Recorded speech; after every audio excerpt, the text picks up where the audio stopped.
Hey everyone, have you all heard about the recent issues about Thai hot guy and Nur Sajat?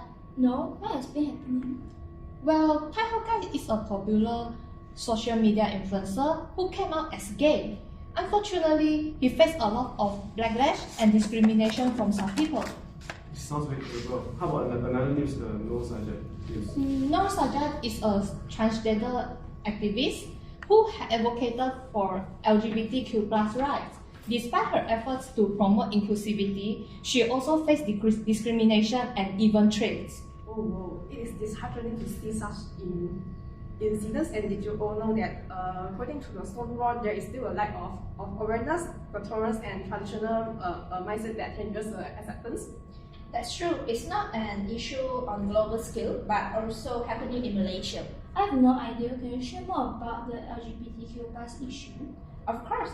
According to Stonewall's reports, lack of awareness and understanding about the LGBTQ+ rights and identities is a significant obstacle. So, additionally, a traditional mindset and social norms often perpetuate discrimination and prejudice. So our goal should be this way. We should change the perception of people to this group of people which is LGBTQ+, and it's very important to promote the acceptance and create a more inclusive society. Absolutely. We need to challenge the stereotypes and raise awareness and also foster the empathy. I agree. I think we should share the correct information about the LGBTQ+ topics and have a friendly conversation to clean out the confusions. Since everyone has a lot of ideas on this issue, let us continue the conversations and come up with the ways to address the discrimination of LGBTQ+. Before we start our brainstorming, let us warm up ourselves. Do you guys know that Kedah is labelled as one of the hottest states in Malaysia based on recent news? It may reach until 40 degrees Celsius. No wonder I feel hot throughout the entire day, especially during the midday. Yeah, it's true. I also get the sunburn because I walk in the direct sunlight. Luckily, I have put on some sunscreen before I walk. Yes, it's true. It's really hot. I almost fainted when I reached the dome yesterday. I guess I got the heat stroke. Okay, be careful, guys, and take care of yourself during this hard time. Please stay hydrated all the time. Alright, we are slightly off of tangent. Let us come back to our discussion. Do you all have any suggestions or ideas to overcome the discrimination on LGBTQ+? There's an idea that pops out in my mind, which is social media. Because nowadays, social media is utilized and spread widely, even globally. So by implementing this idea, we can influence the people's perspective towards the LGBTQ+ groups effectively. Oh, I got an idea. How about school education? I believe that school education plays a vital role in this situation because everyone will get into early education since their childhood. So it can be done since as early as during kindergarten by changing the education system. Do you mean that like we enhance or we develop a better education system or syllabus just to like educate the people with the knowledge of this existing group of people? Yeah, Gajun, that's what I mean. How about others' opinion? I see. I think that we can support this group of people which actually LGBTQ+ to show our supportive towards them. And we may help them in terms of like promoting their campaign, help them to voice out or do any like sort of labor work. Help them. That's a great idea. But I have another thought on it. Why not we consider the Pride Parade as one of the ways to overcome this issue? There are ways will certainly be heard during the parade, and currently there is not much parade happen in Malaysia, and I believe it is still due to lack of the support from the people of Malaysia.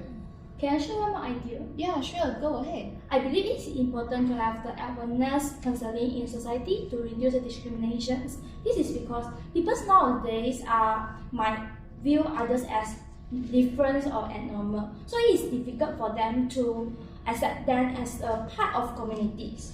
So, however, everyone should be treated equally with the respect and also the empathy. That's a lot from all of you guys. Thank you for your insightful discussions and suggestions. We have total 5 suggestions in this table, and however, we only need to choose the 3 solutions, and we may need to eliminate or merge the ideas. Sorry. Well, which solution should be considered eliminating or merging? Actually, I see that it has a high possibility to merge the last 3 points together as one, which it falls under the same category, which is support the LGBTQ plus organization. By supporting them, we eventually will organize a pride parade and also give the consulting to society. So actually, it's falls under the same umbrella. Oh, you got the point there. By supporting LGBTQ plus programs, we eventually make ourselves to involve ourselves with the activities you mentioned just now. It makes us ease by merging them into one category. Totally agree with both your point. By supporting them is much more appropriate because I think this is help us in developing our future step later on. So after the merging, we have only 3 solutions that we need to focus on instead of 5. Is that right? Yeah, absolutely correct. Right now we have 3 solutions in total. Let's proceed into next step. It's time to find out which criteria is suitable for our discussion. Criteria can help us better to evaluate the solution, then decide the best solution. Yes, totally agree. I think I will be the first to give a criteria that's suitable with our discussions. So in my opinion, I think time is a good criteria. The time here I refer to is the time taken to implement, or more accurately, is the time to produce the desired effect. It sounds like a good criteria that will help us in the evaluation process later. Not only that, I think that the cost criteria also need to be considered because, like in terms of long term or short term, and we need to put in our best effort to have the best outcome. Yeah. Yes, the cost of implementation can directly affect the success of the solutions. Okay, then how about the feasibility? And I think that the feasibility is also an important criterion that we cannot ignore it. The feasibility of a solution should be evaluated in the early stage so that it will not become an empty talk. We shall only discuss on the feasible solution, right? These 3 criteria are good and very suitable for our topic's discussion, so we need to evaluate the solution based on the time, cost, and also the feasibility. Thank you, Sume, Kajun, Taiping for the criteria suggestions. Now we can proceed to the discussion on merits for each solution based on the criteria we chose just now. It looks like we have narrowed down the solutions, which is school education, social media, and the program of reducing the discrimination on LGBTQ+. Now, let us focus on the one that seems most effective. So, who would like to step up and share your opinion? In my opinion, I think that school education is a good solution to reduce the discrimination of LGBTQ+. What do you guys think? Sorry, what do you mean that the school education can reduce the discrimination of LGBTQ+? Because school education can help to reduce the discrimination. This is because when the children learn the issues since they are young, they are less likely to develop the negative attitudes. So in other words, school education have a long-term effect on reducing the discrimination since early childhood. So because they have already exposed to these issues. Oh, you have a great idea. And however, in our opinion, the school education is not suitable enough for reducing the discrimination towards the LGBTQ plus group, because I think that this is because of the in the short term, which is the initial cost is higher. For example, the cost for developing the inclusive educational materials and the cost for ongoing support and evaluation, and also apart from that, it also takes time to change the educational system because they need time to provide the training for the teacher, and also we need to change the syllabus and also the cost for the ongoing support like that. I'm agree with the cost thinking, but as in terms of flexibility, I think school education is a bit harder to be implemented because you see there's a lot of opposition or resistance, especially from the parents. They will not likely to want us to like include these syllabus into the education system, because they are kind of like stereotypes. So I think this point is very hard to be implemented into our solution. Taiping, don't worry about the cost. It is because in the side of the long term, it has lower long-term cost. The education system in Malaysia actually is quite complete already. So the cost for integrating the LGBT topics into the curriculum can be reduced. I actually agree with Zichen's opinion because as her mentioned earlier, the early education on this issue is important, and the parents should allow the children to expose to this issue and get some knowledge on this issue in order to reduce the discrimination. Yes, I agree with your idea, Hui. Besides that, Arjun, as you mentioned earlier that school education is harder to implement because of the opposition from the parents. However, in my opinion, I think that education system in Malaysia actually is fully matured. So we only need to add on the topic about LGBTQ+ into the syllabus, means it can incorporate to the existing educational system. So actually, it's not so difficult to implement it. I see. I think I would like to change my perspective too at this point. I think that it can be implemented, but however, if there's any problems that occur, it will occur. So I think we need to work together to overcome this thing. Oh, how about other solutions? How about social media? I think that we can create a social media just dedicated for this group of people, which is an organization of LGBTQ+. Yeah, I also think that discrimination can be reduced by the social media because social media can be accessed anytime, anywhere, which can save a lot of time. I think this solution is great too. The best part is that most of the social media platform today is free, so there's no cost involved them to using it. Do you mean that organizations and individuals need to leverage the platforms to raise awareness, share stories, and provide support to LGBTQ+ individuals because no money is required? Yes, that's right. Yeah, I also agree with you guys. And nowadays, the social media is a great platform to speak because it is controllable, and also we have the freedom to speak. So and also we don't need to get approval from the others to interrupt us. Let me restate your idea in my own words. Does it mean that we can control social media by our own, as we like, with the freedom of speech and create any content that we like? Yeah, and you get what I mean.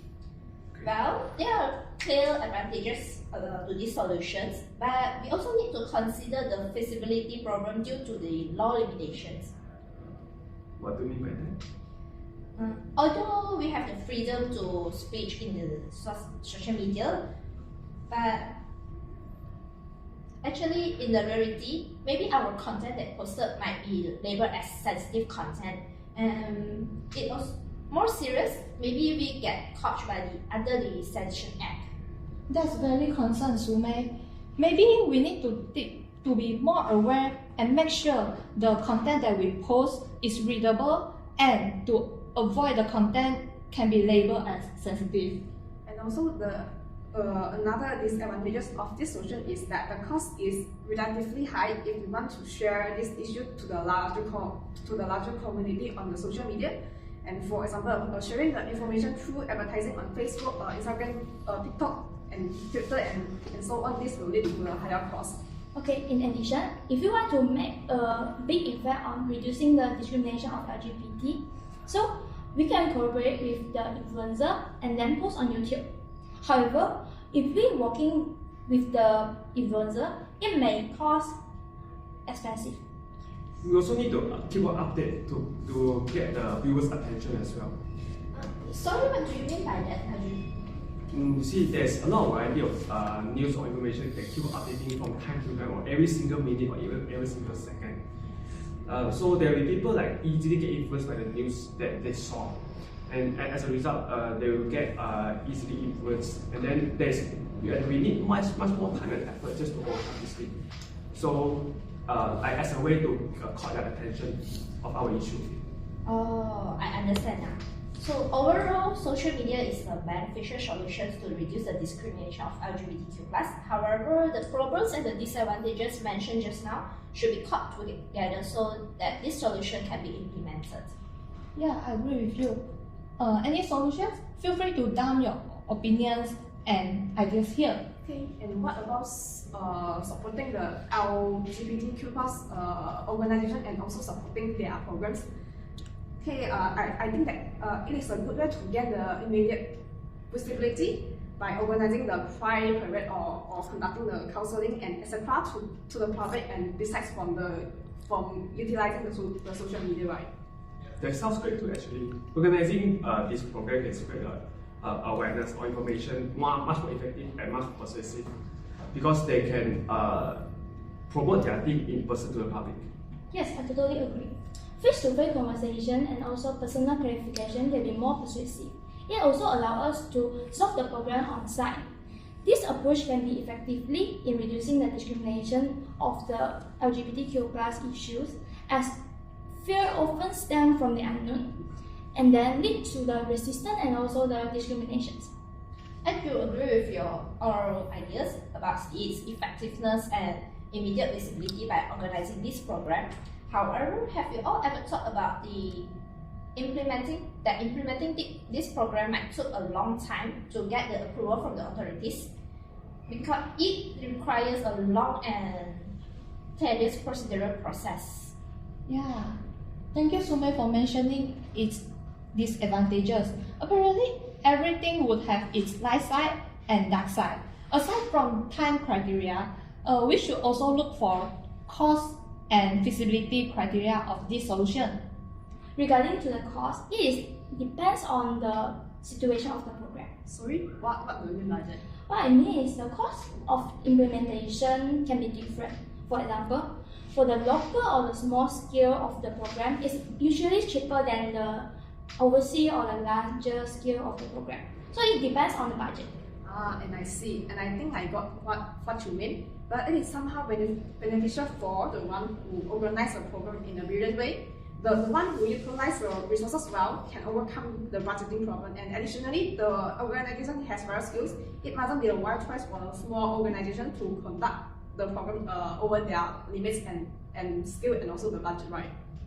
Yeah, you both got your point there. So the one with limited budget can just do within their limit. On the other hand, the one who with sufficient budget or have more budget can make it bigger scale to make the program more fascinating by even inviting people or guests from overseas, like such as Taiwan.